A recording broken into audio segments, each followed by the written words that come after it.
ইকোসিস্টেমের মধ্যে যে জিনিসটা আমরা পড়ছি সেটা হচ্ছে দেখো এনার্জি ফ্লো। এনার্জি ফ্লো এই জিনিসটা বলতে যেটা বোঝানো হয় সেটা হচ্ছে শক্তি প্রবাহ। যে একটা ট্রপিক লেভেল থেকে নেক্সট ট্রপিক লেভেলে যখন এনার্জি ফ্লো হচ্ছে, শক্তি প্রবাহিত হচ্ছে, সেটাকেই কিন্তু আমরা এনার্জি ফ্লো বলছি। এবং এনার্জি ফ্লোর ক্ষেত্রে যেটা খুব কমন সেটা হচ্ছে 10% রুল। দেখবে বলা হয় যে সোলার এনার্জি, সৌরশক্তি, এটাই কিন্তু সমস্ত শক্তির অ্যাকচুয়ালি উৎস। তো অ্যাকচুয়ালি সবুজ উদ্ভিদ যেটা করে ফটোসিনথেসিস প্রসেসে সোলার এনার্জিটাকে নিজের মধ্যে ট্র্যাপ করছে। এবার যখনই সোলার এনার্জিটা নিজের মধ্যে ট্র্যাপ করছে, অ্যাকচুয়ালি যতটা সে গ্লুকোজ তৈরি করছে, হয়তো আমি বললাম যে সোলার এনার্জি যতটা আসছে তার 100%কে কখনই সে গ্লুকোজে কনভার্ট করতে পারে না, তার একটা পার্সেন্টেজকে সে হয়তো গ্লুকোজে কনভার্ট করলো। এবার যতটা সোলার এনার্জি আসছে তার হয়তো 10% এ অ্যাকচুয়ালি গ্লুকোজে কনভার্ট করতে পারলো।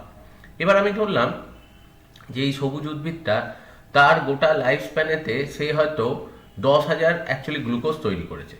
এই 10,000-এর মধ্যে 9,000 কিন্তু সে নিজেই ইউটিলাইজ করে নেবে নিজের গ্রোথের জন্য। আস্তে আস্তে এই যে গাছটা বাড়ছে, তার থেকে পাতা তৈরি হচ্ছে, রুট তৈরি হচ্ছে, স্টেম তৈরি হচ্ছে, এগুলোর জন্য সে এনার্জি ইউটিলাইজ করে নিচ্ছে। এবার আলটিমেটলি তার বডির মধ্যে স্টোর থাকবে যেটা, সেটা হচ্ছে 1,000টা গ্লুকোজ। তো ন্যাচারালি যখন ওকে কোনো ইনসেক্ট খাবে, তার বডিতে যেটা ঢুকবে সেটা হচ্ছে 1,000টা গ্লুকোজ। এই 1,000টা গ্লুকোজের মধ্যে 900টা গ্লুকোজ কিন্তু এই ইনসেক্ট আবার নিজে ব্যবহার করবে নিজের গ্রোথের জন্য, নিজের মধ্যেতে স্টোর রেখে দেবে সেলের ভেতরে, সেটা হচ্ছে 100টা গ্লুকোজ। যখন অ্যাকচুয়ালি কোনো ব্যাঙ ওকে খাবে, তাহলে ব্যাঙের বডিতে যেটা আসবে সেটা হচ্ছে 100টা গ্লুকোজ। 100টার মধ্যে দেখা যাবে 90টাকে সে নিজের জন্য ইউটিলাইজ করে নেবে, আর তার সেলের ভেতরে হয়তো 10টা গ্লুকোজ স্টোর থাকবে। তো সুতরাং একে যখন কোনো অ্যাকচুয়ালি পাখি এসে ওকে খেতে যাবে, তখন সেখান থেকে কিন্তু পাবে যেটা, সেটা হচ্ছে শুধুমাত্র 10টা গ্লুকোজ। তো এই হিসেবে এবার তোমার মনে হতে পারে যে 10টা গ্লুকোজ নিয়ে পাখি কি করে সার্ভাইভ করবে, কিন্তু এটা তোমায় ভাবতে হবে যে অ্যাকচুয়ালি পাখি গোটা লাইফ স্প্যানে তো আর একটাই ব্যাঙ খায় না, অনেক কটাকে অ্যাকচুয়ালি খায়।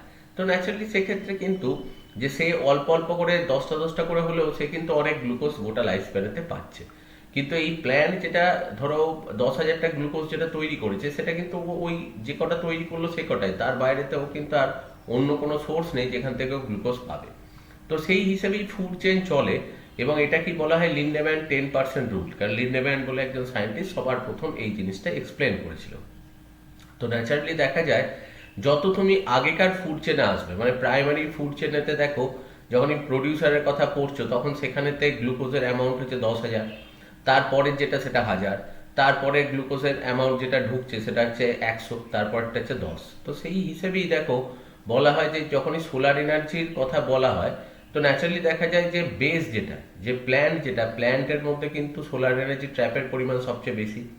এবার সে কিছুটা ইউটিলাইজ করার পর সেটা পাচ্ছে অ্যাকচুয়ালি প্রাইমারি কনজিউমার, তার মধ্যে তাহলে এনার্জির পরিমাণ দেখো কম ঢুকছে, কম্পারেটিভলি সেকেন্ডারি কনজিউমারে আরও কম ঢুকছে, টার্সিয়ারি কনজিউমারে আরও কম ঢুকছে। তাহলে দেখো অটোমেটিক্যালি যদি এনার্জিটাকে আমরা পরপর একটা সিস্টেমেটিক ওয়েতে সেটাকে যদি আমরা ড্র করি, তাহলে সেটাও কিন্তু একটা পিরামিড শেপ স্ট্রাকচার যেটা, সেটা তৈরি করবে।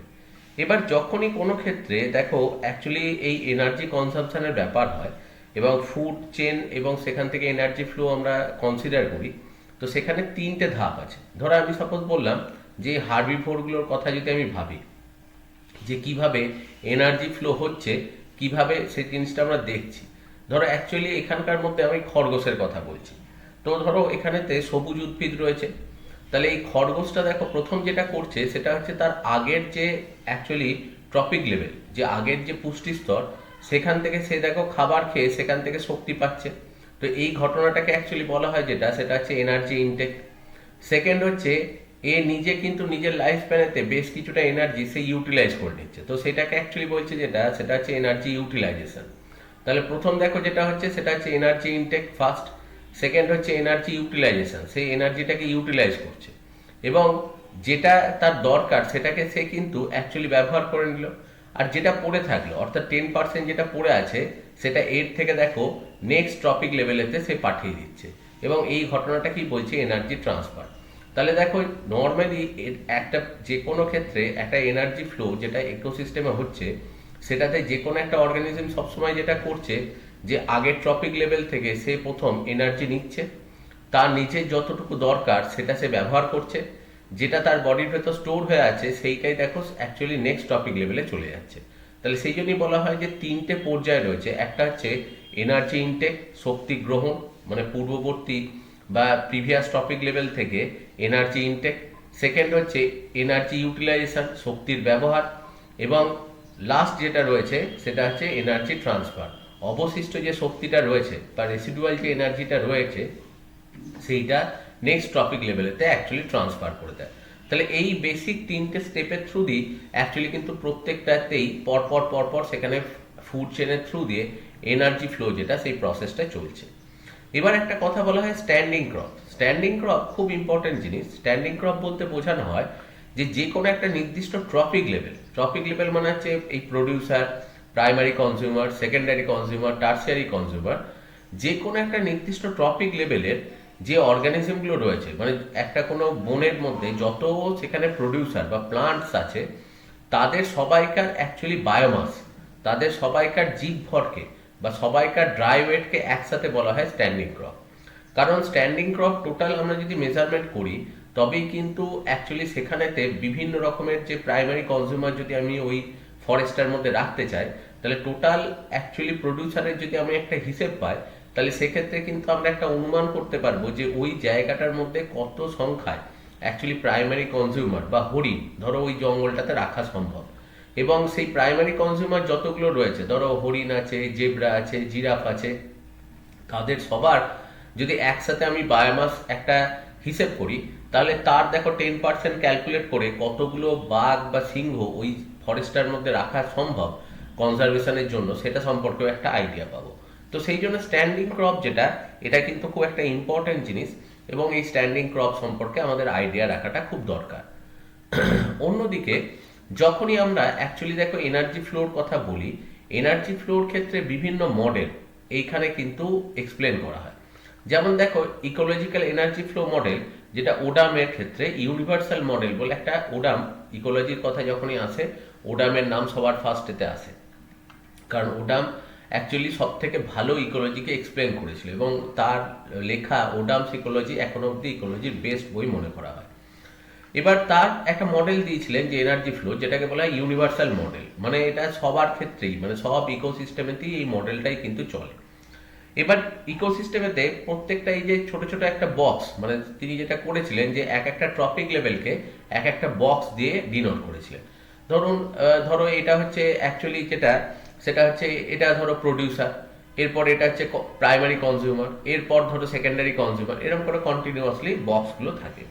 এবার প্রত্যেকটা বক্সের মধ্যে দেখো কিছু পাথওয়ে বা রাস্তার মতো দেখো ডান দিক বাঁ দিকে দেখাচ্ছে। এবার সেইগুলোকে বড় করে দেখানো হচ্ছে যে কোন পার্টটায় কি বোঝানো হচ্ছে। ধরো এইখানে এই বক্সটা দিয়ে বোঝানো হচ্ছে সেটা হচ্ছে প্রডিউসারের বায়োমাস। এবার বলছে প্রথম ইনজেকশন। ইনজেকশন মানে হচ্ছে আগের ট্রপিক লেভেল থেকে যে জিনিসটা পাচ্ছে। ধরো প্রডিউসার অ্যাকচুয়ালি এনার্জি পায় করে থেকে সোলার এনার্জি। এবার সোলার এনার্জিটা ঢুকলো, এবার ঢোকার পর দেখা যাচ্ছে যে যতটা এনার্জি অ্যাকচুয়ালি প্ল্যান্টের লিফেতে যতটা মানে এনার্জি পড়ে, পুরোটাই কিন্তু ইউটিলাইজেশন করতে পারে না, কিছুটা ইউটিলাইজ করে, কিছুটা কিন্তু নষ্ট হয়। তো যেটা নষ্ট হচ্ছে সেটাই দেখো এক্সক্রিশনের বলে এখান থেকে নষ্ট হওয়া জিনিস বলে বার করে দেওয়া হচ্ছে। তার জন্য যেটা আলটিমেটলি ওর বডির ভেতরে ঢুকছে, যে এনার্জিটাকে ফটোসিনথেসিসে ইউটিলাইজ করতে পারছে, সেটাকে অ্যাকচুয়ালি বলছে অ্যাসিমিলেশন। এবার দেখো অ্যাসিমিলেটেড যে খাবারটা হলো তার মধ্যে থেকে সে কিন্তু রেসপিরেশন, মানে যে কোনো কাজ করার জন্য সে কিন্তু ওই খাবারটা থেকেই ভেঙে ভেঙে সেগুলোকেই নষ্ট করে সেখান থেকে এনার্জি পেয়ে কাজ করছে গোটা জীবন ধরে। তাহলে আলটিমেটলি দেখা গেল যতটা সে গ্লুকোজ তৈরি করেছিল তার একটা পার্সেন্টেজ সে কিন্তু নিজে ব্যবহার করে নিচ্ছে, যার জন্য আলটিমেটলি যেটা তার কাছে পড়ে থাকলো, যে এনার্জিটা তার কাছে পড়ে থাকলো, সেটাই হচ্ছে প্রোডাকশন। এবার প্রোডাকশনের মধ্যেতে যে এনার্জিটা তার দেহের মধ্যে থাকলো তার কিছুটা সে গ্রোথে কাজে লাগাচ্ছে, বাকিটা অ্যাকচুয়ালি স্টোরেজ করছে। এবার অ্যাকচুয়ালি দেখো যখনই কোনো একটা নেক্সট লেভেলের কোনো একটা জীব, ধরো কোনো একটা হরিণ যখন একে খাচ্ছে, এই যে দেখো যে এনার্জিটা ওর মধ্যে স্টোর রয়েছে সেই এনার্জিটাকেই কিন্তু ও অ্যাকচুয়ালি বডির মধ্যে পাচ্ছে। তো সেই হিসেবেই এটাকে পরপর এক্সপ্লেন করা হয়। যেমন দেখো এইটা ধরো আমি বললাম সবুজ উদ্ভিদ প্রডিউসার, আর এইটা আমি বললাম হরিণ, এটা হচ্ছে প্রাইমারি কনজিউমার। দেখো এখান থেকে সোলার এনার্জি ঢুকলো, সোলার এনার্জির মধ্যে একটা পার্ট ইউটিলাইজ হয়ে গেল, এবার ইউটিলাইজ হওয়ার মানে মানে এখানে ঢোকার পর একটা পার্ট ইউটিলাইজ হলো না, নট ইউটিলাইজ, যেটাকে এনইউ অনেক সময় বলা হয়। তো যেটাকে সে ব্যবহার করতে পারলো না, যেটা ব্যবহার করতে পারলো সেটাই অ্যাসিমিলেটেড, মানে সেটাই আত্তীকৃত, এবং সেখান থেকে সে কিছু গ্লুকোজ তৈরি করলো। এবার তার লাইফ স্প্যানে এই গ্লুকোজের মধ্যে বেশ কিছুকে সে কিন্তু রেসপিরেশন প্রসেসে ব্যবহার করলো। তারপর যেটা অ্যাকচুয়ালি তার দেহের মধ্যে স্টোর রয়েছে সেইটাই হচ্ছে তার কাছে অ্যাকচুয়ালি স্টোর জিনিস। তো যখনই নেক্সট টপিক লেভেলেতে দেখো অ্যাকচুয়ালি ওটাকে খাচ্ছে, অর্থাৎ সবুজ উদ্ভিদটাকে যখন কোনো হরিণ খেতে যাচ্ছে, তখন খাবার সময় দেখো সবুজ উদ্ভিদের আর তো 100% জিনিস হরিণ খায় না। ধরো সেখানে হয়তো সবুজ পাতাগুলোকে খাচ্ছে, কিন্তু স্টেমটাকে খাচ্ছে না বা রুটটাকে খাচ্ছে না। তাহলে কিছু জিনিস দেখো সেখানকার মধ্যে আনইউটিলাইজড অবস্থায় সেটা বেরিয়ে গেল, নট ইউটিলাইজড হয়ে, এনইউ যেটাকে বলে। আর বাকি যেটা রয়েছে সবুজ পাতাগুলো, সেগুলো তার বডিতে ঢুকলো, কিন্তু সেগুলোর মধ্যে থেকে দেখা যায় সে নিজের গ্রোথের জন্য কিছু পার্সেন্টেজ ব্যবহার করে নিচ্ছে, বাকি যেটা অবশিষ্ট থাকছে সেটা তার দেহের ভেতরে স্টোর থেকে যাচ্ছে। আবার এইখান থেকে নেক্সট টপিক লেভেল সেটা কিন্তু পাবে। তার মানে দেখো এখানে যেটা স্টোর থাকছে, এখান থেকে যেটা দেখো অ্যাকচুয়ালি অবশিষ্ট থাকছে, সেইটাই কিন্তু পরের টপিক লেভেলের, এইটাই কিন্তু ইনপুট এনার্জি হিসেবে কাজ করছে। এবার এখানে দেখো যেটা বলার, যখনই কোনো একটা টপিক লেভেল থেকে এনার্জি আসে, তার একটা পার্সেন্টেজ নট ইউটিলাইজ হিসেবে এটা বেরিয়ে যাচ্ছে, আর যেটুকু সে থাকছে মানে যেটা সে কাজে লাগাতে পারছে সেইটাই তার দেহের ভেতরেতে অ্যাকচুয়ালি অ্যাসিমিলেশন প্রসেসে ঢুকছে। এবার যে পরিমাণ শক্তিটা তার দেহের মধ্যে অ্যাকচুয়ালি ঢোকে সেইটাকেই বলা হয় যেটা, সেটা হচ্ছে গ্রস প্রোডাক্টিভিটি, মানে এইটাই হচ্ছে তার কিন্তু অ্যাকচুয়ালি উৎপাদন হচ্ছে যে পরিমাণ শক্তিটা। তো ধরো আমি বললাম যতটা সোলার এনার্জি অ্যাকচুয়ালি এসছিল, সেই সোলার এনার্জি 10% নষ্ট হয়ে গেছে, আর বাকি 90%কে হয়তো এ ব্যবহার করতে পেরেছে। সাপোজ আমি বললাম যে 90% ব্যবহার করেছে, সেখান দিয়ে সে হয়তো 1000টা গ্লুকোজ এই প্ল্যান্ট তৈরি করেছে। এই 1000টা গ্লুকোজের মধ্যে সে আবার নিজের মানে বাড়ার জন্য সে হয়তো 600টা গ্লুকোজকে সে ব্যবহার করে নিচ্ছে। আলটিমেটলি তার কাছে তাহলে পড়ে আছে যেটা, সেটা হচ্ছে 400টা গ্লুকোজ। অর্থাৎ যখন কোনো হরিণ ওই গাছটাকে খাবে, তখন সেখান থেকে সে কিন্তু 400টা গ্লুকোজ পাবে। তো ন্যাচারালি দেখো এখানকার মধ্যে যে 1000টা গ্লুকোজ যেটা ও তৈরি করলো, সেইটাকে বলা হয় গ্রস প্রাইমারি প্রোডাক্টিভিটি বা গ্রস প্রোডাক্টিভিটি। আর ও ব্যবহার করার পর যেটা পড়ে থাকছে সেইটাই হচ্ছে কিন্তু নেট প্রাইমারি প্রোডাক্টিভিটি, যেটাকে অ্যাকচুয়ালি বলা হচ্ছে এনপিপি। এবার ঠিক সেই রকমই দেখো এর যেটা এনপিপি হবে, এর যেটা এনপিপি দেখো হিসেবে এখানে বেরোচ্ছে, সেইটাই কিন্তু এর কাছে ইনপুট। এবার ধরো ওই 400টা যে গ্লুকোজ আছে তার মধ্যে যখনই ও গাছের অংশ খেতে যাবে, তখন দেখো কাণ্ডের মধ্যে, স্টেমের মধ্যেও কিছু এনার্জি, কিছু গ্লুকোজ সেখানে স্টোর আছে। আবার দেখা গেল যে সেখানকার মধ্যে রুটের মধ্যেও কিছু এনার্জি স্টোর ছিল। তো ন্যাচারালি 400টা গ্লুকোজ যখনই ঢুকতে যাচ্ছে, তখন দেখা যাচ্ছে যে যেহেতু সব পার্টটা খাচ্ছে না, সেখানকার মধ্যে হয়তো 100টা গ্লুকোজ এইভাবে নষ্ট হচ্ছে, 300টা গ্লুকোজ ওর বডির ভেতর ঢুকছে। এবার 300-র মধ্যে হয়তো 150টাকে ও নিজের লাইফ স্প্যানেতে ইউজ করছে, বাকি 150টা ওর ভেতরে স্টোর করে রেখে দিচ্ছে। তো এই 150টাই আবার পরের টপিক লেভেলে যাচ্ছে। তো এইভাবেই কিন্তু পরপর সিস্টেমেটিক ওয়েতে এই কাজটা হয়। তো এই জিনিসটাই ইউনিভার্সাল মডেলের থ্রু দিয়ে অ্যাকচুয়ালি ওডাম এক্সপ্লেন করেন। তো এই মডেলটা মাঝে মাঝে লিখতে দেওয়া হয় যে মানে actually energy flow universal model explain করতে। সেকেন্ড আর একটা জিনিস আছে, সেটা হচ্ছে Y shape energy model. Actually ইকোসিস্টেমের মধ্যে আমরা একটু আগেই যেমন দেখলাম যে সেখানে গ্রেজিং ফুড চেন আছে, ডেট্রিটাস ফুড চেনও আছে, যা এবং দুটোই কিন্তু প্যারালেলি থাকে। যেমন দেখো এই যে অটোট্রপকে খেয়ে বেঁচে আছে হার্বিভোর, হার্বিভোরকে খেয়ে বেঁচে আছে কার্নিভোর, এবং তাদেরকেও আবার অন্যরা খেয়ে থাকে। যেমন দেখো এটা হচ্ছে প্রাইমারি এটা হচ্ছে প্রডিউসার, এরপর যেটা রয়েছে প্রাইমারি কনজিউমার, এরা হচ্ছে সেকেন্ডারি কনজিউমার, এরা হচ্ছে টার্সিয়ারি কনজিউমার। তাহলে এইটা যেটা চলছে এটা হচ্ছে গ্রেজিং খাদ্য শৃঙ্খল বা গ্রেজিং ফুড চেন। কিন্তু যখনই দেখো এদের মধ্যে যে কেউ মারা যাচ্ছে, যে কেউ যখনই মারা যাচ্ছে, তখন কিন্তু ব্যাকটেরিয়া বা ফাঙ্গাস দিয়ে এগুলো সব পচে গিয়ে ডেট্রিটাসে কনভার্ট হচ্ছে, পচা জিনিসে কনভার্ট হচ্ছে। এবং সেই ডেট্রিটাস খেয়ে ধরো সেখানেতে কিছু ডেট্রিভো, ধরো যেমন আর্থওয়ার্ম বেঁচে আছে, আর্থওয়ার্মকে আবার দেখো এই ফুড চেন তারা সেখানকার মধ্যে কেউ একজন ওকে খাবার হিসেবে খাচ্ছে। তাহলে অ্যাকচুয়ালি ইকোসিস্টেমের মধ্যে প্যারালালি দুটো ফুড চেনই কিন্তু চলছে। একটা হচ্ছে দেখো মানে গ্রেজিং ফুড চেন, আর একটা হচ্ছে ডেট্রিটাস ফুড চেন। এবার যখনই এই grazing food chain, detritus food chain parallelly চলছে, এবং দেখো ফুড চেনগুলো পরস্পরের সাথে ইন্টারকানেক্টেড, ঠিক আছে? তো সেই জন্য অ্যাকচুয়ালি এই জিনিসটাকে এক্সপ্লেন করার জন্য ওয়াই শেপ একটা এনার্জি ফ্লো মডেলকে এক্সপ্লেন করা হয়, যেক্ষেত্রে দেখো ধরো এই যে সানলাইট, এটা এটাকে কাজে লাগিয়ে প্ল্যান্ট গ্রো করছে। এবার প্ল্যান্ট গ্রো করে একদিকে দেখো যেটা চলছে সেটা হচ্ছে গ্রেজিং ফুড চেন। দেখো এই প্ল্যান্টকে খাচ্ছে হার্বিভোর, তাকে খাচ্ছে কার্নিভোর, দিয়ে গ্রেজিং ফুড চেন চলছে। আবার দেখো এই প্ল্যান্ট পার্ট, ধরো গাছটা যখন মরে যাচ্ছে তখন সেই গাছটাই কিন্তু পচে তৈরি করছে যেটা, সেটা হচ্ছে ডেট্রিটাস, সেইটাকে ধরো আর্থওয়ার্ম খাচ্ছে। তাহলে এইরকম করে দেখো যেটা চলছে সেটা হচ্ছে ইকোসিস্টেমের মধ্যে একটা ডেট্রিটাস ফুড চেন চলছে। এবং এরাও কিন্তু দেখো পরস্পরের সাথে ইন্টার রিলেটেড, কারণ এই যে দেখলাম যে কিছু ডেট্রিভোরকে ধরো কিছু অ্যাকচুয়ালি কনজিউমার খাচ্ছে, তো ন্যাচারালি কি যে এরা কিন্তু ইন্টার কানেক্টেড, সেই জন্য এখানে ডট লাইন দিয়ে ইন্টার কানেক্ট করেছে। এবার যেহেতু দেখো দুটো ফুড চেনেই প্যারালালি অ্যাকচুয়ালি এনভায়রনমেন্টে এক্সিস্ট করে, তো যখন এই শেপটাকে আঁকা হয় তখন দেখো দেখে কিছুটা ওয়াইয়ের মতো দেখতে লাগছে। সেই কারণেই এই ফুড চেনটাকে অ্যাকচুয়ালি বলে যেটা, সেটা Y shape model of energy flow. এই মডেলটাও কিন্তু খুব ইম্পর্টেন্ট, এটাও পরীক্ষায় লিখতে দেওয়া হয়। ইউনিভার্সাল মডেলও মাঝে মাঝে লিখতে দেওয়া হয়, ওয়াই শেপ মডেল এনার্জি ফ্লোর সেটাও কিন্তু লিখতে দেওয়া হয়। এরপরে চলে আসছি ফুড পিরামিড কনসেপ্ট। অ্যাকচুয়ালি যখনই আমরা কোনো একটা পরিবেশের মধ্যে বা কোনো একটা ইকোসিস্টেমের মধ্যে এই এনার্জির যে অ্যাকচুয়ালি প্রত্যেকটা জীবের ক্ষেত্রে বা প্রত্যেকটা টপিক লেভেলে যে এনার্জি ফ্লোটাকে যখন আমরা এক্সপ্লেন করতে যাই, আমরা অনেক সময় হেল্প নিই যেটা, সেটা হচ্ছে কিন্তু অ্যাকচুয়ালি পিরামিডের। এবার পিরামিড বিভিন্ন রকমের হতে পারে।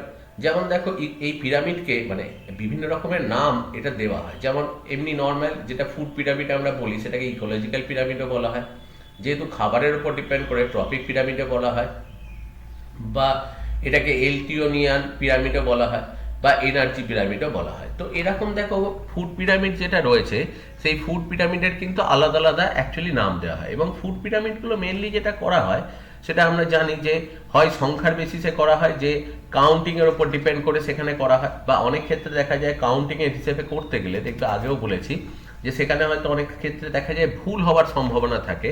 সেই জন্য বর্তমানে যেটা করা হয় যে বায়োমাস বা জীবভর যেটা বলা হয়, সেই জীবভরের বেসিসেও সেখানে কিন্তু অনেক সময় আমরা পিরামিড যেগুলো সেই পিরামিডগুলোকে বা ফুড পিরামিড যেগুলো রয়েছে সেগুলোকে এক্সপ্লেন করে থাকি।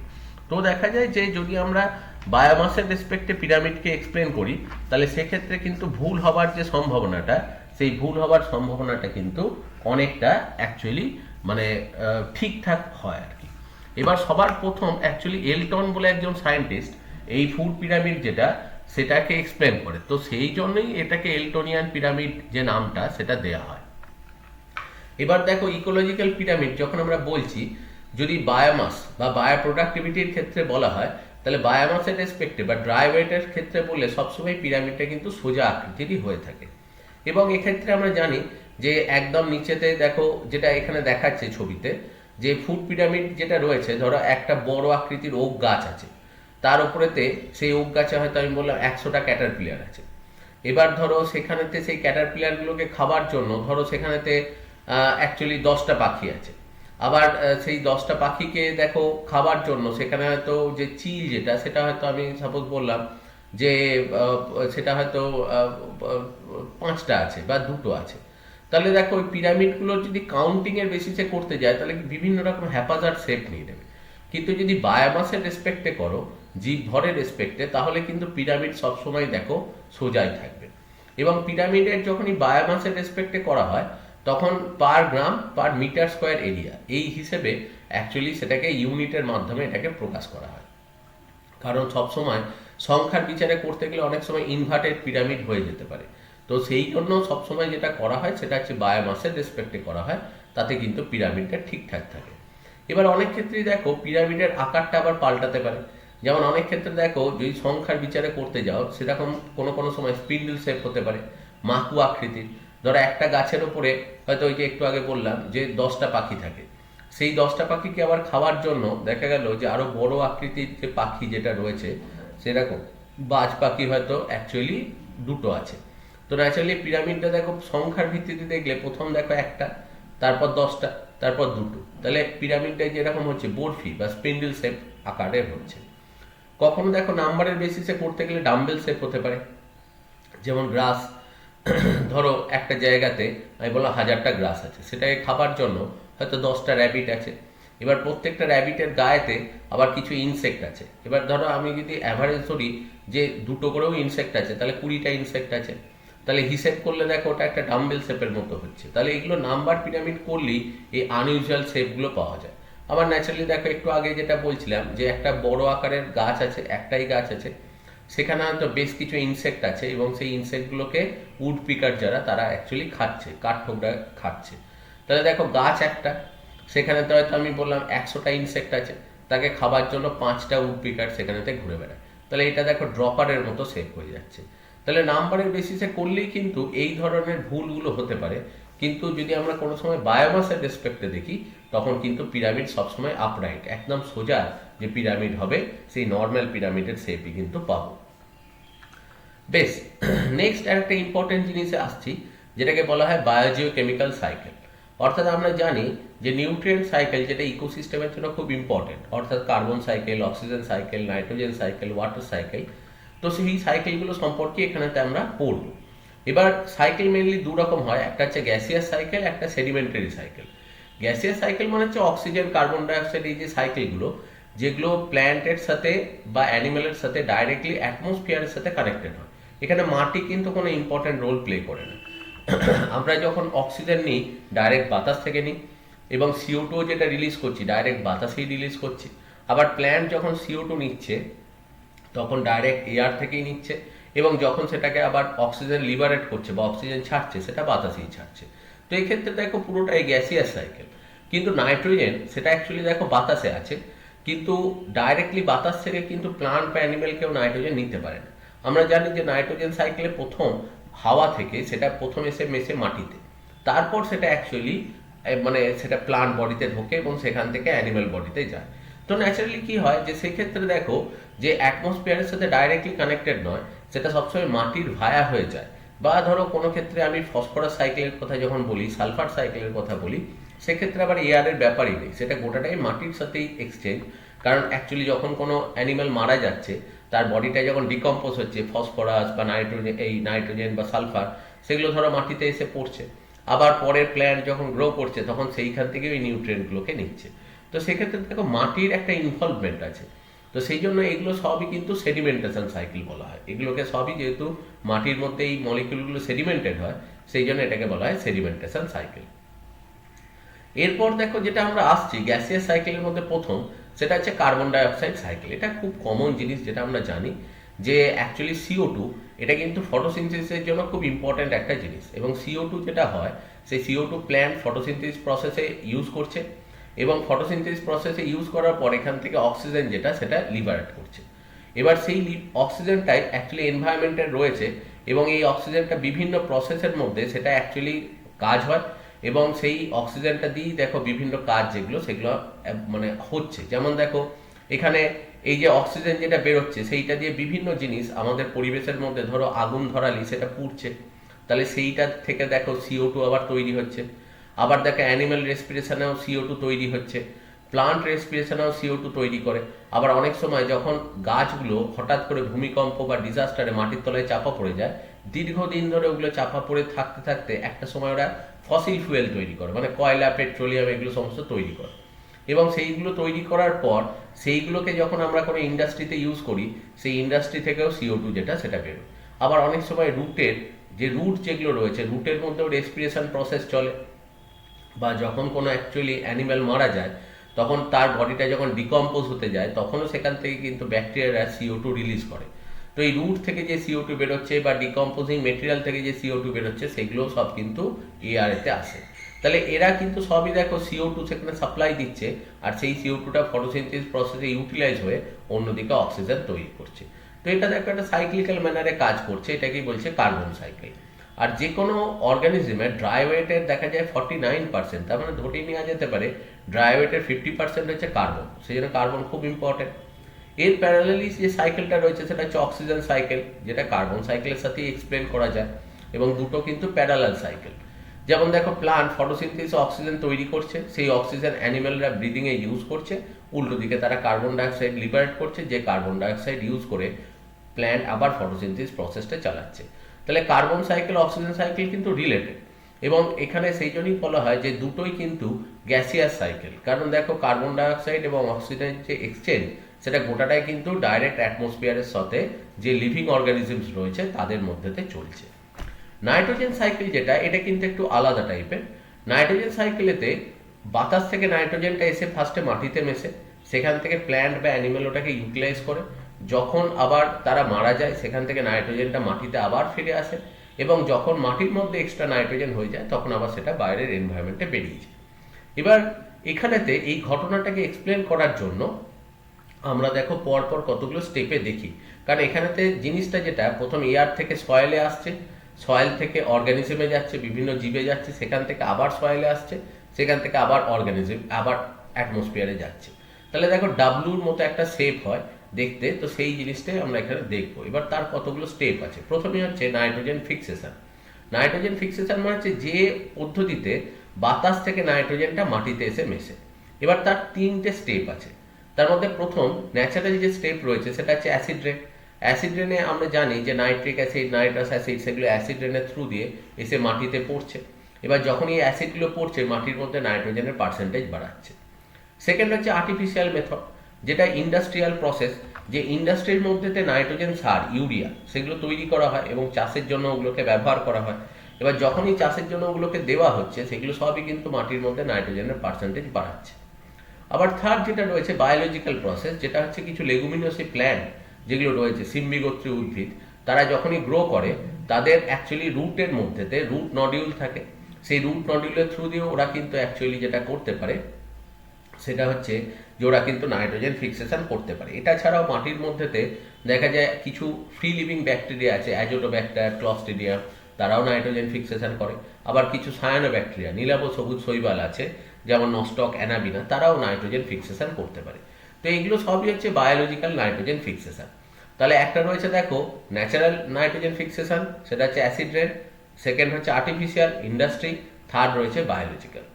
এবার যখন এই নাইট্রোজেনটা মাটিতে এসে মিশলো, এই নাইট্রোজেনটাকে রুটের মাধ্যমে অ্যাবজর্ব করে যেটা, সেটা হচ্ছে প্ল্যান্ট। এবং প্ল্যান্ট ওই নাইট্রোজেনটাকে দিয়ে সে কিন্তু নিজের দেহের ভেতর প্রোটিন বা ডিএনএ আরএনএ তৈরি করতে কাজে লাগায়।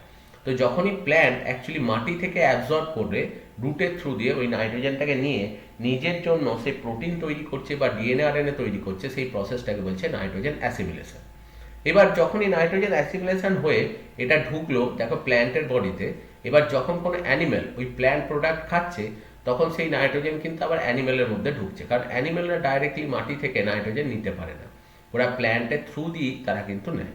এবং এরাও কিন্তু এই একই রকমের অ্যামিনো অ্যাসিড, প্রোটিনের যে ইউনিট, সেগুলো দেখো প্ল্যান্ট থেকে পাচ্ছে, বা ডিএনএ আরএনএ, সেগুলো সব কিন্তু প্ল্যান্ট থেকে পাচ্ছে। তারপরে তারা কিন্তু পুরোটাই যেটা পায় সেটা হচ্ছে প্ল্যান্টের থ্রু দিয়ে নাইট্রোজেনটা পাচ্ছে। এবার যখনই কোনো গাছের পাতা পড়ে যাচ্ছে বা নষ্ট হয়ে, বা যখনই কোনো পাখি বা অন্যান্য অ্যানিমেল যখন মারা যাচ্ছে, তখন তাদের দেহটা এসে পড়ছে কিন্তু আবার মাটির ওপর। এবার যখনই মাটির ওপর এসে পড়ছে সেইখানে বিভিন্ন ব্যাকটেরিয়া এবং ফাঙ্গাস দিয়ে এদের দেহগুলো সব পচে যাচ্ছে, এবং ওই পচার ঘটনাটাকে বলা হয় অ্যামোনিফিকেশন। এবং অ্যামোনিফিকেশনের থ্রু দিয়ে অ্যাকচুয়ালি এদের বডিগুলো থেকে আবার নাইট্রোজেনগুলো সব ফিরে চলে আসছে, যেটা সেটা হচ্ছে মাটির মধ্যে।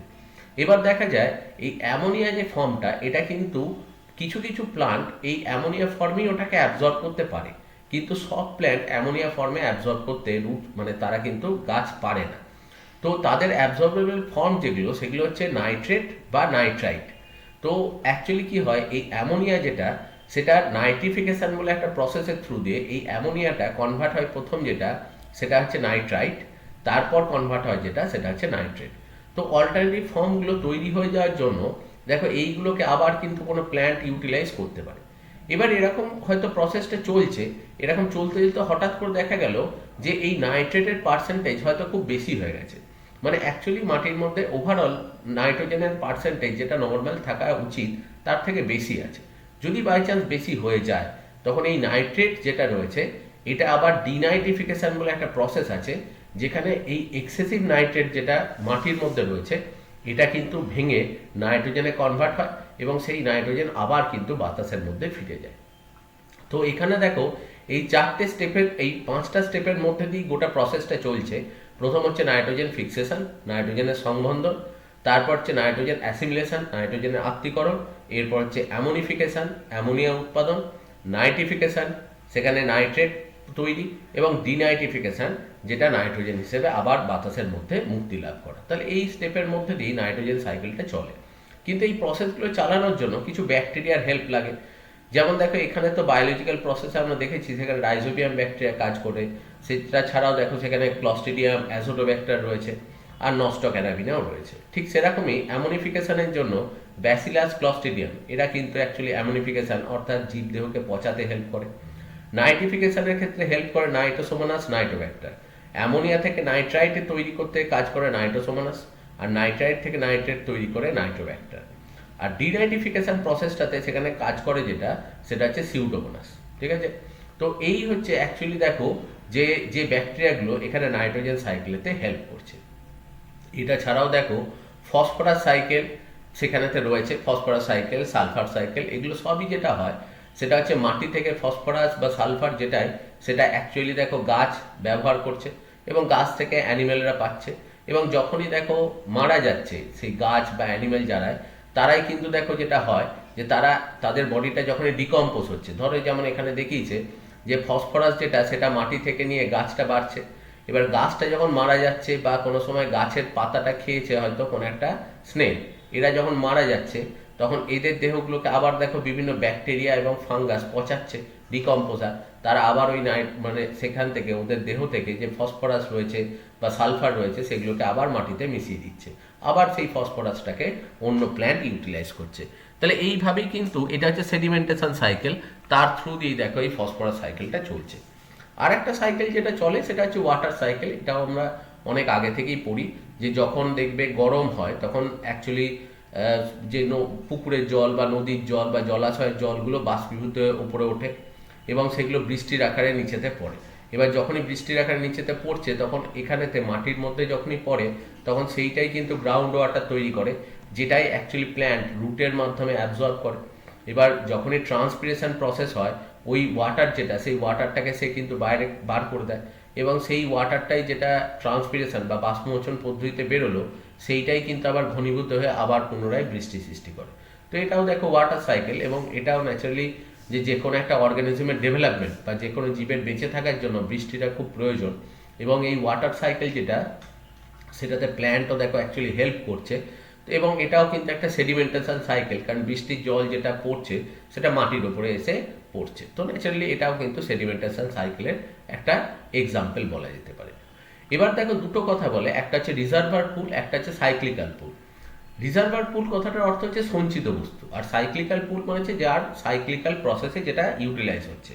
এখানে একটা জিনিস সবসময় ভাবতে হবে যে অ্যাকচুয়ালি দেখো যে সমুদ্রের মধ্যে যে জলটা রয়েছে, জলের 100% তো আর ওয়াটার ভেপার হয়ে বৃষ্টি তৈরি করছে না, একটা পার্সেন্টেজ হয়তো 2% জল সেটা ভেপারাইজড হয়ে এই কাজটা করছে।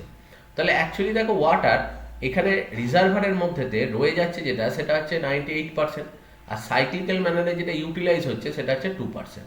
ঠিক একই রকম মাটির মধ্যে ধরো ফসফরাস বা সালফার বা নাইট্রোজেন এগুলো রয়েছে। এবার অ্যাকচুয়ালি নিউট্রিয়েন্ট সাইক্লিংয়ে যখন ওগুলো ইউটিলাইজ হয় হয়তো দেখা যাচ্ছে মাটির মধ্যে টোটাল ফসফরাস যেটা রয়েছে তার হয়তো 10% অ্যাকচুয়ালি বিভিন্ন গাছ অ্যাবজর্ব করলো, এবং যখন সেই গাছগুলো বা ওখান থেকে যে অ্যানিমেলগুলো খাবার খেয়েছে তারা মরলো, তারা তখন আবার ওই 10% ফসফরাস যেটা সেটা আবার মাটিতে মিশে গেল, আবার 10% সেটা কিন্তু অন্য প্ল্যান্ট যারা এসে ইউটিলাইজ করছে। কিন্তু মাটির মধ্যে দেখো 90% ফসফরাস কিন্তু সবসময় স্টোর হিসেবে থেকেই যাচ্ছে। তো যে পার্সেন্টেজটা সবসময় কন্টিনিউয়াসলি স্টোর হিসেবে আছে সেইটাকেই বলা হয় রিজার্ভার পুল, আর যেটা কন্টিনিউয়াসলি সাইক্লিক্যাল ম্যানারে তারা কিন্তু ঘুরে যাচ্ছে তাদেরকে বলছে যেটা, সেটা হচ্ছে সাইক্লিক্যাল পুল। তাহলে এই হচ্ছে রিজার্ভার পুল আর সাইক্লিক্যাল পুলের অ্যাকচুয়ালি কনসেপ্ট। এরপরে যেটা আমরা চলে আসছি সেটা হচ্ছে প্রোডাক্টিভিটি। প্রোডাক্টিভিটি বলতে যেটা বোঝানো হয় যে ড্রাই ওয়েট বা এনার্জি ট্র্যাপিং, যে কোনো একটা জায়গায় বা কোনো একটা অঞ্চলের মধ্যে যে প্রডিউসার যারা রয়েছে তারা যে খাবার যেটা মানে সোলার এনার্জি যেটা ট্র্যাপ করছে সেটাকেই বলা হচ্ছে প্রোডাক্টিভিটি। এবার প্রোডাক্টিভিটি দু রকম হয়, একটা হচ্ছে গ্রস প্রাইমারি প্রোডাক্টিভিটি, অর্থাৎ সোলার এনার্জিকে ট্র্যাপ করে টোটাল যতটা খাবার সে তৈরি করলো সেটাকেই বলা হয় গ্রস প্রাইমারি প্রোডাক্টিভিটি। এবার দেখো তার মধ্যে থেকে সে নিজের গ্রোথের জন্য বেশ কিছুটা ইউটিলাইজ করে নেয়, যেটাকে বলা হয় রেসপিরেশনের থ্রু দিয়ে বা শ্বসনের থ্রু দিয়ে সে ব্যবহার করে নিচ্ছে। এবার প্ল্যান্টের মধ্যে আলটিমেটলি যেটুকু লাস্টে অবশিষ্ট রয়েছে সেটাকেই বলা হয় নেট প্রাইমারি প্রোডাক্টিভিটি। দেখো আগেই যেরকম বললাম যে কোনো একটা গাছ হয়তো 10,000 গ্লুকোজ তৈরি করেছে, কিন্তু সে তার লাইফ স্প্যানেতে সেই 10,000-এর মধ্যে থেকে 9,000 সে নিজে ইউটিলাইজ করেছে, 1,000টা তার মধ্যে স্টোর আছে। তো 1,000টা যেটা স্টোর করে রেখেছে সেইটাই হচ্ছে কিন্তু তার মধ্যে নেট প্রাইমারি প্রোডাক্টিভিটি। তাহলে 10,000 হচ্ছে গ্রস প্রাইমারি প্রোডাক্টিভিটি, আর নেট অ্যাকচুয়ালি প্রোডাক্টিভিটি যেটা সেটা কিন্তু অ্যাকচুয়ালি দেখো যে 1,000টা, কারণ সে কিন্তু 9,000টা নিজের জন্য নিজের গ্রোথের জন্য ইউটিলাইজ করে নিয়েছে। সেই জন্য ফর্মুলাতে সবসময় বলা হয় জিপিপি মাইনাস আর সমান হচ্ছে এনপিপি। এবার যেহেতু দেখো গ্রিন প্ল্যান্ট যারা তাদেরকেই তো অ্যাকচুয়ালি বলা হয় যেটা সেটা হচ্ছে প্রাইমারি প্রডিউসার, কারণ ওরাই দেখো সবার প্রথম সোলার এনার্জিটাকে ট্র্যাপ করছে। তো সেই কারণেই এরকম একটা ফর্মুলা ইউজ করা হয় যে জিপিপি মাইনাস আর সমান হচ্ছে এনপিপি।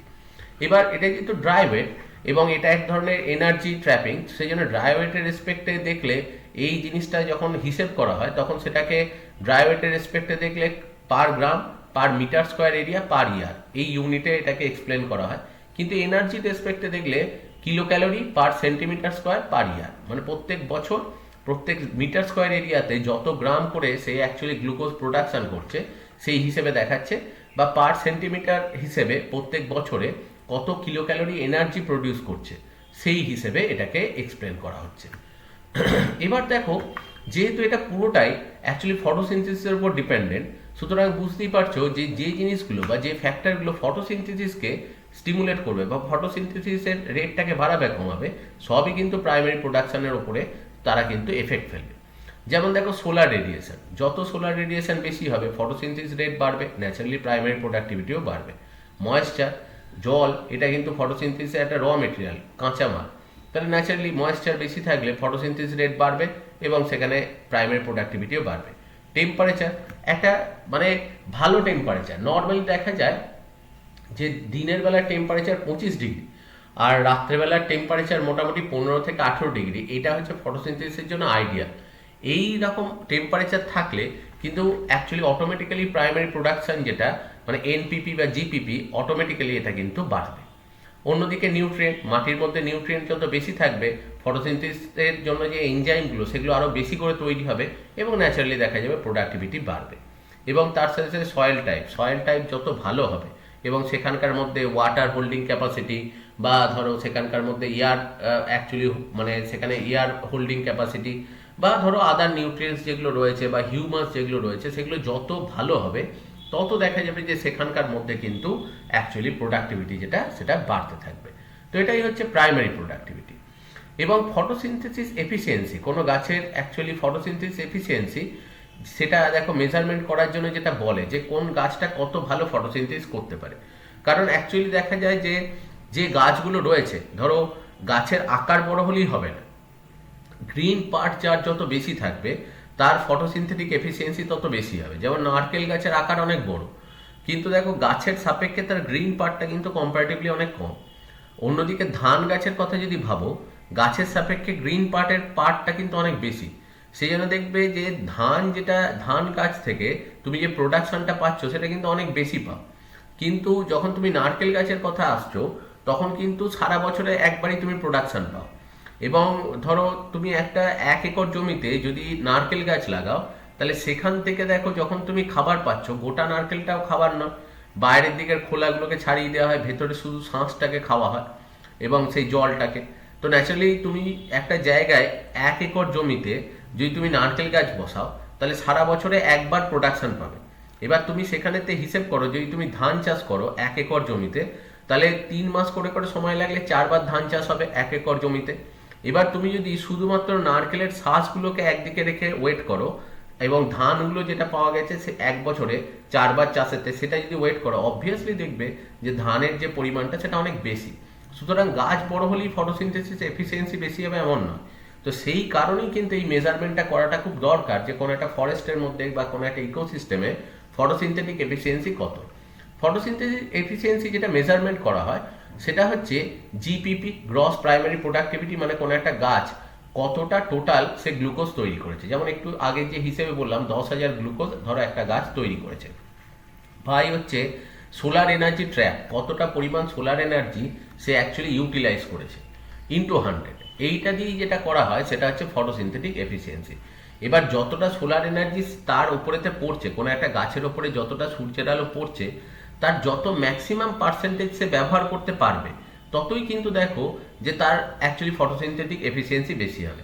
কারণ একটা নারকেল গাছের মধ্যে যে সোলার লাইট পড়ছে, তার মধ্যে দেখো পাতাতে হয়তো সেই সোলার লাইটের আমি সাপোজ বললাম 30% পড়ছে, বাকি মানে বাকি যে 70% সেটা কিন্তু তার স্টেমে পড়ছে।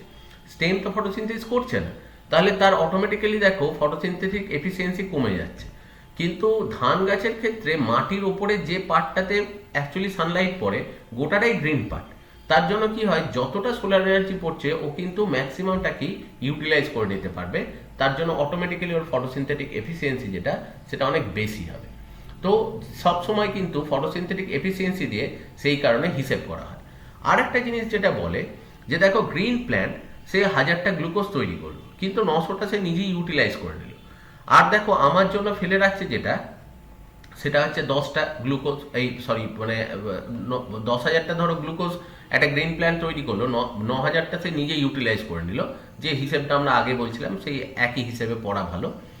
আর 1000টা অ্যাকচুয়ালি আমার জন্য রেখে দিয়েছে। তাহলে অ্যাকচুয়ালি দেখো আমি যেটা পাচ্ছি সেটা হচ্ছে কিন্তু 1000টা গ্লুকোজ। এবার তোমায় ভাবতে হবে যে যে গাছটার গ্রোথ যত বেশি হবে, সে কিন্তু তত বেশি পরিমাণ এনার্জিকে ইউটিলাইজ করে নেবে। ধরো আমি বললাম একটা নারকোল গাছ, নারকোল গাছের নিচের গ্রোথটাই দেখো অনেক বেশি, তাহলে সে যদি 1000টা গ্লুকোজ তৈরি করে, সে প্র্যাকটিক্যালি দেখা যাবে যে 9000টা গ্লুকোজ তার গ্রোথের জন্যই লাগিয়ে দিচ্ছে, যার জন্য আমার জন্য সত্যিই হয়তো 1000টাই পড়ে থাকবে।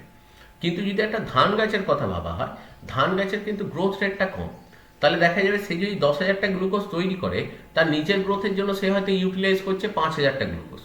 আর 5,000টা কিন্তু আমার জন্য স্টোর করে রেখে দিচ্ছে, এবং আমি যখন ওটাকে খাবার হিসেবে খেতে যাচ্ছি তখন কিন্তু 5,000টা গ্লুকোজ আমি পাচ্ছি। তাহলে সেই কারণে দেখো নারকেল গাছ চাষ করার থেকে ধান গাছ চাষ করা অনেক বেটার। সেই কারণেই কিন্তু আমাদের এখানে জমির পর জমি ধান গাছ চাষ করা হয়, কখনোই কিন্তু আম গাছ, জাম গাছ বা নারকেল গাছ চাষ করা হয় না। কারণ আমরা কিন্তু অ্যাকচুয়ালি গাছ কত খাবার তৈরি করছে, কত ব্যবহার করছে সেটার উপরে ইন্টারেস্টেড নয়।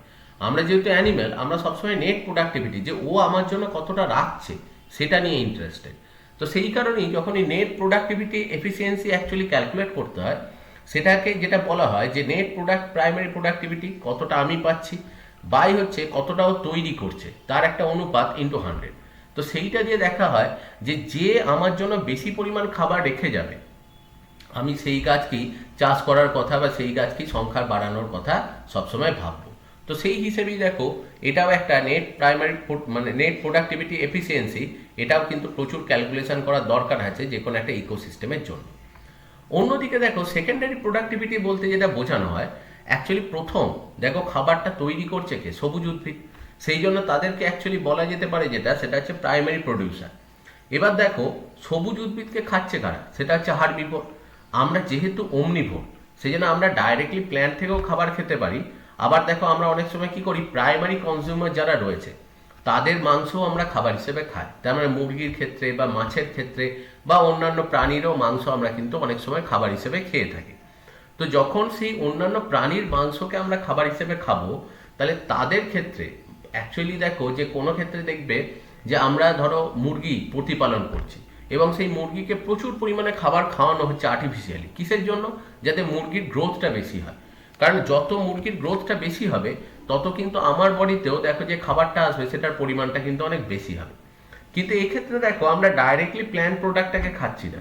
যে প্ল্যান্ট প্রোডাক্টগুলো আমরা খেয়ে ডাইজেস্ট করতে পারি না, অর্থাৎ ধানের খুদ বা ধানের খোসা, গমের খোসা, সেইগুলোকে আমরা অন্য অ্যানিমেলকে খাইয়ে দিচ্ছি, যাতে সে ওটাকে ডাইজেস্ট করে ওখান থেকে এনার্জি যেটা, সেটা তার বডির ভেতরে স্টোর করে এবং আমরা সেই খাবারটাকে খেতে পারি। তার মানে যেগুলোকে আমরা ডাইরেক্ট কনজিউম করতে পারছি সেগুলোকে ডাইরেক্টলি খাচ্ছি, আর যেগুলো আমরা ডাইরেক্ট খেয়ে ডাইজেস্ট করতে পারবো না সেইগুলো অ্যাকচুয়ালি অন্যান্য অ্যানিমেলকে খাইয়ে দিচ্ছি, দিয়ে তার যে গ্রোথ হচ্ছে সেই মাংসটা আমরা খাচ্ছি।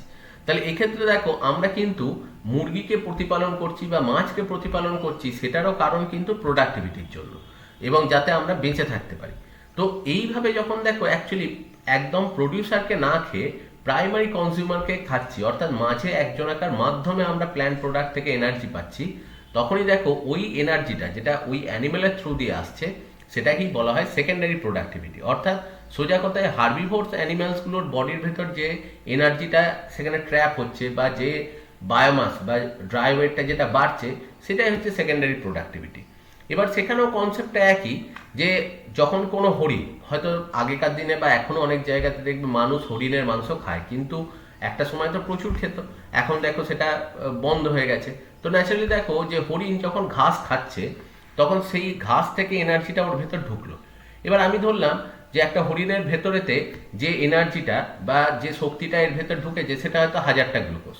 এবার 1000টার মধ্যে ও কিন্তু 900টা ইউটিলাইজ করবে।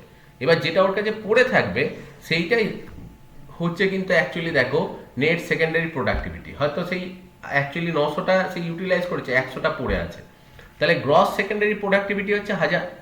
আর নেট অর্থাৎ ওকে যখন কেউ খাবে বা আমরা যখন দেখো ওই প্রাণীটাকে খাবার হিসেবে খেতে যাব, তখন আমরা যে পরিমাণ শক্তি যেটা পাবো সেই শক্তিটার পরিমাণ হচ্ছে অ্যাকচুয়ালি দেখো যে ওই মানে যেটা আমি একটু আগেই বললাম যে 100টা যেটা গ্লুকোজ পেয়েছি সেটা। তাহলে এখানে গ্রস সেকেন্ডারি প্রোডাক্টিভিটি, এটা সেকেন্ডারি কেন বলছে, কারণ এরা দেখো গ্রিন প্ল্যান্ট নয়, এরা কিন্তু সোলার এনার্জি ট্র্যাপ করেনি, এরা অ্যাকচুয়ালি গ্রিন প্ল্যান্টের থ্রু দিয়ে বা ভায়া হয়ে সোলার এনার্জিটা পাচ্ছে, সেই জন্য এদের এই জিনিসটাকে বলছে সেকেন্ডারি প্রোডাক্টিভিটি। তো ন্যাচারালি 1000টা যদি হয় তাহলে 100টা দেখো পরের ট্রপিক লেভেল পাচ্ছে আর 900টা এই নিজে ইউটিলাইজ করছে। তো সেই হিসেবে দেখো হিসেবটা কিন্তু একই থাকছে, গ্রস সেকেন্ডারি প্রোডাক্টিভিটি মাইনাস আর সমান হবে নেট সেকেন্ডারি প্রোডাক্টিভিটি। যে নেট সেকেন্ডারি প্রোডাক্টিভিটি হচ্ছে তাকে খেয়ে পরের ট্রপিক লেভেল যে শক্তিটা পাচ্ছে সেটা। এবার এখানে একটা জিনিস সবসময় বলা হয় সেটা হচ্ছে যখন প্রোডাক্টিভিটির কথা বলি সেটা হচ্ছে এনার্জি ওয়েস্ট। অ্যাকচুয়ালি দেখা যায় যে যখনই কোনো একটা হরিণ কোনো একটা গাছকে খেতে যাচ্ছে তখন কখনোই কিন্তু গাছটার 100% অংশকে খায় না, কিছুটা কিন্তু পার্সেন্টেজ নষ্ট হয়। ঠিক সেরকমই দেখো যে যদি তুমি আরো এগিয়ে যাও, সবুজ উদ্ভিদ এর উপরে যতটা সূর্যালোক পড়ে 100% ইউটিলাইজ করতে পারে না, কিছু তো রিফ্লেক্ট হয়ে বেরিয়ে চলে যায় আলো। তো সেই জিনিসগুলো কি বলছে, এনার্জি ওয়েস্ট। অর্থাৎ যখনই কোনো গাছের ওপরেতে আলো পড়ছে, এই সূর্যালোক যেটা আসছে তার 80%কে কাজে লাগায়, 20%কেও কাজে লাগাতে পারে না। তাহলে অটোট্রপের ক্ষেত্রে 20% কিন্তু অ্যাকচুয়ালি এনার্জি ওয়েস্টেজ আছে। হার্বিভোরস যখন কোনো একটা হরিণ ঘাসকে খাচ্ছে তখন ঘাসের ওপরকার সবুজ অংশটাই খাচ্ছে, নিচেকার রুটগুলোকে কিন্তু খাচ্ছে না। তাহলে এখানেও তো কিছু এনার্জি স্টোর আছে, তো সেগুলো দেখো ওয়েস্ট। তো হার্বিভোরসের ক্ষেত্রে দেখা যায় 30% ওয়েস্ট হয়। এবং যখন এই হরিণটাকে কোনো বাঘ খাচ্ছে তখন দেখা যায় হরিণটার 60% ওয়েস্ট। এবার তোমার মনে হবে যে 60% এত হিউজ কেন ওয়েস্ট? তার কারণ হচ্ছে দেখো যখন বাঘটা আক্রমণ করে সিংহটা মানে হরিণটাকে খাচ্ছে তখন সেখানে কিন্তু দেখো তার চামড়াটা খাবে না, হাড়গুলো খাবে না, শিং খাবে না, এবং তার ডাইজেস্টিভ ট্র্যাক্ট বা অন্যান্য স্ট্রাকচার খাবে না, শুধু খাবে হচ্ছে মাসেলটা। তাহলে ন্যাচারালি দেখা যায় যে ওয়েস্টেজ কিন্তু অনেক বেশি। তার মানে একটা জিনিস বুঝতে পারছো, ট্রপিক লেভেলে যত তুমি ওপরের দিকে উঠবে তত কিন্তু অ্যাকচুয়ালি অটোমেটিক্যালি ওয়েস্টেড এনার্জি ওয়েস্টেজের পরিমাণটা কিন্তু অনেক বেশি হয়। তো এইটাই হচ্ছে অ্যাকচুয়ালি বলা হয় ইকোলজিক্যাল এনার্জি ওয়েস্ট, যে এনার্জি ওয়েস্ট যত তুমি ট্রপিক লেভেলের ওপরেতে উঠবে তত কিন্তু এনার্জি ওয়েস্ট সেটা বাড়বে। এবার দেখো ইকোলজিক্যাল এফিসিয়েন্সি বলে একটা জিনিস বলা হয়। ইকোলজিক্যাল এফিসিয়েন্সি বলতে বোঝায় যে কোনো একটা ইকোসিস্টেমে যে এনার্জি ফ্লোটা চলছে সেই এনার্জি ফ্লোটা কতটা অ্যাক্টিভলি চলছে এবং কতটা ভালোভাবে চলছে, সেটা কি বোঝানো হয় ইকোলজিক্যাল এফিসিয়েন্সিতে। এবং এটা বলা হয় যে energy produced in a trophic level, এটা এক্সপ্লেন করার জন্য বলা হয় যে কোনো একটা ট্রপিক লেভেলে যতটা এনার্জি তৈরি হয়েছে বাই হচ্ছে energy produced in previous topic level, এর আগের টপিক লেভেলে কতটা এনার্জি তৈরি হয়েছে। মানে সোজা কথা হচ্ছে যে আমি হয়তো নেট প্রাইমারি প্রোডাক্টিভিটি রেসপেক্টে দেখছি energy produce in a topic level, একটা হরিণের দেহেতে যে এনপিপি যেটা হলো মানে নেট প্রাইমারি প্রোডাক্টিভিটি যেটা হলো, ধরো সেখানেতে আমি একটু আগেই বললাম যে সেখানেতে এনপিপি যেটা হয়েছে সেটা হচ্ছে 100টা। আর যেটা বলেছে ইকোলজিক্যাল এফিসিয়েন্সিতে দ্বিতীয় এটা বাই যেটা বলেছে energy produced in previous topic level, এর আগের যে টপিক লেভেল ছিল তার এনপিপি কত ছিল। ধরো অ্যাকচুয়ালি যে সবুজ উদ্ভিদ যেটা তৈরি করেছিল তার এনপিপি ছিল 1000টা ইন্টু 100। তো এটা দিয়ে অ্যাকচুয়ালি যেটা ক্যালকুলেট করা হয় সেটা হচ্ছে ইকোলজিক্যাল এফিসিয়েন্সি, যেটা দিয়ে বোঝা যায় যে কিভাবে পরবর্তী টপিক লেভেলগুলোতে অ্যাকচুয়ালি পরপর ধাপে ধাপে এনার্জিটা যাচ্ছে। এবং যত ইকোলজিক্যাল এফিসিয়েন্সির মান বেশি পাওয়া যাবে তার মানে বুঝতে হবে যে সেখানেতে কিন্তু যে প্লান্ট বা অ্যানিম্যালগুলো রয়েছে তারা নিজেরা ইউটিলাইজ কম করছে খাবার, নেক্সট টপিক লেভেলে বেশি পাঠাচ্ছে, অটোমেটিক্যালি কি হবে, সেই পপুলেশন বা সেই ইকোসিস্টেমটা কিন্তু অনেকটা এনরিচ হবে এবং সেখানকার যে জীবের সংখ্যা বা জীবের ডাইভার্সিটি সেটাও কিন্তু প্রচুর পরিমাণে বাড়বে। এবং ইকোসিস্টেমকে যখনই দেখো এইরকম অ্যাকচুয়ালি মানে এফিসিয়েন্সির বেসিসে বিচার করা হয়, তো যাদের যে সমস্ত অ্যাকচুয়ালি মানে ইকোসিস্টেমের ইয়েল্ডিং পাওয়ার মানে প্রোডাকশন পাওয়ার খুব বেশি, তাদেরকে বলা হয় হাই ইয়েল্ডিং ইকোসিস্টেম। যেমন যদি মানে অ্যাকচুয়ালি আর্টিফিশিয়াল ইকোসিস্টেম বলা হয়, তাহলে আখের যে ক্ষেত হয়, আখের ক্ষেতের অ্যাকচুয়ালি সবসময় দেখা যায় যে ইকোসিস্টেমের ইয়েল্ডিং পাওয়ার যেটা, সেটা কিন্তু সব থেকে বেশি। এবং সব থেকে ব্যাপার হচ্ছে, কারণ আখের ক্ষেত্রে দেখবে ওর যে গ্লুকোজটা স্টোর করছে তার ম্যাক্সিমামটাই নিজেই এক মানে ইউটিলাইজ করছে নিজে খুব সামান্য, কিন্তু ম্যাক্সিমামটাই স্টোর হয়ে থেকে যাচ্ছে, যার জন্য আখ যখন পেশাই করা হয় ওখান থেকে যে আখের রস পাওয়া যায় তারপর যে অংশটা গাছের পড়ে থাকে সেটা খুব সামান্য। তাহলে সেই কারণেই ওদের ইয়েল্ডিং পাওয়ার হচ্ছে খুব বেশি। অন্যদিকে যে ন্যাচারাল ইকোসিস্টেমের ক্ষেত্রে সব থেকে বেশি ইয়েল্ডিং পাওয়ার যদি অ্যাকোয়াটিকের ক্ষেত্রে বলা হয়, জলের ক্ষেত্রে, সেটা হচ্ছে কোরাল রিফ। আর যদি তোমার টেরিস্ট্রিয়ালের কথা বলা হয় তাহলে forest ecosystem. Moderate yielding ecosystem মানে হচ্ছে মাঝারি, সেটা হচ্ছে গম চাষ যেখানে হয় বা ধান চাষ যেটা হয় সেটা হচ্ছে মডারেট ইয়েল্ডিং। লো ইয়েল্ডিং ইকোসিস্টেম যেটা, সেটা হচ্ছে অ্যাকচুয়ালি গ্রাসল্যান্ড ইকোসিস্টেম, সেটা হচ্ছে লো ইয়েল্ডিং। আর লিস্ট ইয়েল্ডিং মানে হচ্ছে যেখানে খুবই কম উৎপাদন হার, খুবই কম, সেই রকম ইকোসিস্টেম যেটা রয়েছে সেটা হচ্ছে অ্যাকচুয়ালি দেখো ডেজার্ট ইকোসিস্টেম। ডেজার্ট ইকোসিস্টেম এর মধ্যেতে এসে পড়ছে।